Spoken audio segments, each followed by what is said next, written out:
Hello guys, welcome back to my channel another video. তো দেখো, finally আমি টাইফু নিয়ে বসে পড়েছি। যে রেসিপিটা তো আমি আগের ভিডিওতে দেখালে আমি কি করে করছি টাইফু।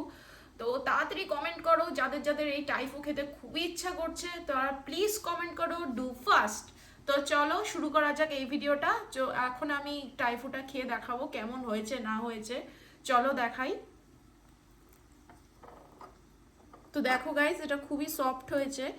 এবার দেখো ডিমটা, দেখো ডিম বেরিয়ে গেছে। এবার আমি চাটনির মধ্যে ডিপ করব। হুম, ইয়াম্মি। মা খুব ভালো বানিয়েছো। তো দেখো আমি খাওয়া শুরু করে দিয়েছি। তো খুবই টেস্টি হয়েছিল টাইফুটা। তো আমার তো কন্ট্রোল হয়নি, ফটাফট খাওয়া শুরু করে দিয়েছি। এক মুহূর্তেই আমার খাওয়া শেষও হয়ে গেল। তো ভেতরে চিকেন ছিল, পনির ছিল, ক্যাপসিকাম ছিল, ডিম ছিল। তো সব মিলিয়ে খুবই টেস্টি ছিল টাইফুটা। তো গাইজ, আশা করি আমার ভিডিওটা আপনাদের সবারই ভালো লেগেছে। ভালো লাগলে কিন্তু অবশ্যই একটা লাইক, শেয়ার, কমেন্ট করে পাশে থাকবেন। Thank you so much. Bye by.